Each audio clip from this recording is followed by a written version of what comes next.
সম্প্রতি এলাহাবাদ হাইকোর্টের একটি রায়ের উপর ভিত্তি করে সুপ্রিম কোর্টের অবজারভেশন এবং প্রাথমিক সিদ্ধান্ত দেশের সমস্ত লোকের দৃষ্টি আকর্ষণ করেছে। এই বিষয়টা নিয়ে আমাদেরও কিছু বক্তব্য আছে। দর্শক, বিষয়টাকে একটু মনোযোগের সাথে শুনুন।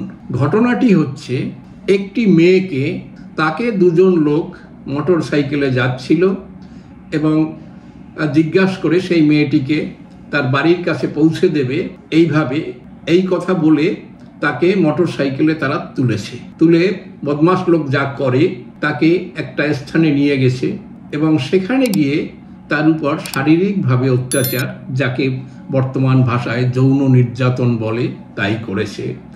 প্রথমে সেই নাবালিকা মেয়েটির স্তন খিমচে ধরেছে, তাকে মোটরসাইকেল থেকে নামিয়ে তার পাজামার দড়ি টানাটানি করে ছিঁড়ে ফেলেছে এবং তাকে টেনে রাস্তার একটি কালভার্টের নিচে নিয়ে গেছে। মেয়েটি তখন চিৎকার চেঁচামেচি শুরু করলে আশেপাশের লোক চলে আসে এবং বদমাশ দুটো তাকে ফেলে পালিয়ে যায়।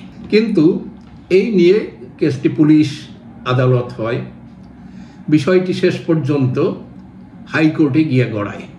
হাইকোর্ট, এলাহাবাদ হাইকোর্ট, দেশের বিখ্যাত হাইকোর্ট, যারা নির্ভীক এবং নিরপেক্ষ সিদ্ধান্ত দেওয়ার জন্য যাদের সুনাম সারা দেশ জুড়ে ছিল একদা। কিন্তু ইদানিং এই বড় বিখ্যাত হাইকোর্টটির কিছু কিছু সিদ্ধান্ত মানুষের দৃষ্টি আকর্ষণ করছে। কি হলো? সেই জজ সাহেব এইরকম ন্যাক্কারজনক ঘটনা ঘটানো, অর্থাৎ একটি কুমারী মেয়ের স্তন খিমচে ধরা, তার টানাটানি করে পাজামা খুলতে গিয়ে তার পাজামার দড়ি পর্যন্ত ছিঁড়ে ফেলা এবং তাকে টেনে নিয়ে নির্জন জায়গায় একটা কালভার্টের নিচে নিয়ে যাওয়া, সেই চেষ্টা করা। এতটা করার পরেও মাননীয় জজ সাহেব রায় দিলেন যে না, এটাকে অ্যাটেম্পট টু রেপ বলা যায় না। বিষয়টা নিয়ে হইচই শুরু হয়ে যায় এবং সুপ্রিম কোর্ট পর্যন্ত পৌঁছায়। সুপ্রিম কোর্ট সেখানে বললেন প্রাথমিকভাবেই যে জজ সাহেবের পক্ষে এতটা ইনসেনসিটিভ হওয়া এটা মোটেই উচিত হয়নি, তাকে আরো মানবিক হওয়া উচিত ছিল, এই বলে সেই হাইকোর্টের জজ সাহেবকে ভর্ৎসনা করেন এবং ভর্ৎসনা করে তার রায়ের উপরে স্থগিতাদেশ।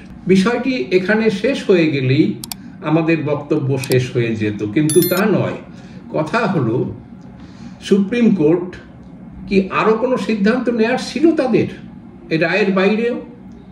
কারণ একজন রাজনৈতিক নেতা বা প্রশাসনের এমন লেভেলের উচ্চকর্তা ব্যক্তি যদি এই ধরনের কোনো সিদ্ধান্ত দিতেন বা এই ধরনের কোনো মত প্রকাশ করতেন, তাহলে জনগণ, আদালত, কেউ কি তাকে ছেড়ে কথা বলতো না? প্রশাসন তাকে ছেড়ে কথা বলতো।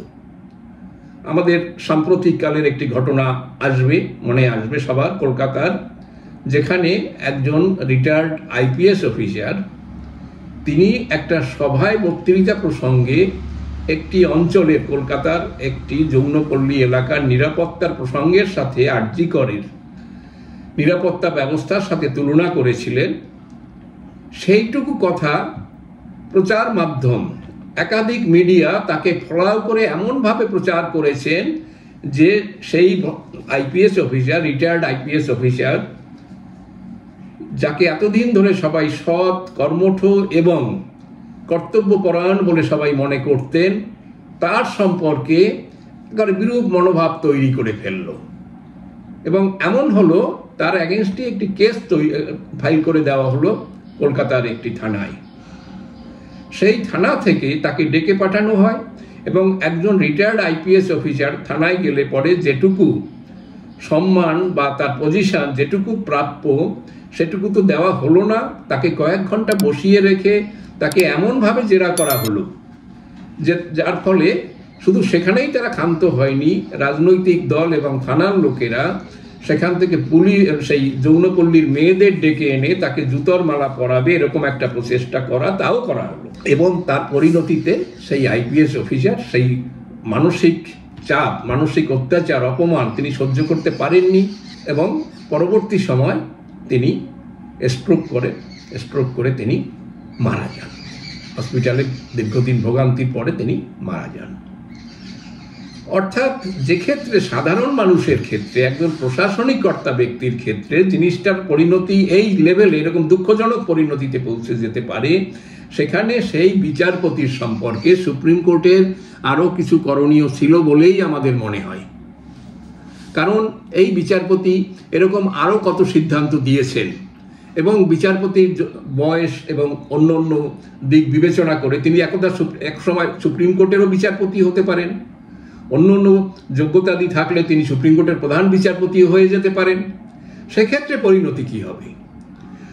এখন এরকম একজন বিচারপতি যার সামাজিক ব্যবস্থা সম্পর্কে, আইন সংক্রান্ত বা বাস্তব বিষয় সংক্রান্ত যার বোধ প্রশ্নাতীত নয়, তিনি কেন বিচার ব্যবস্থার সাথে আরও যুক্ত থাকবেন? তাকে দিয়ে কেন আরও বিচার করানো হবে?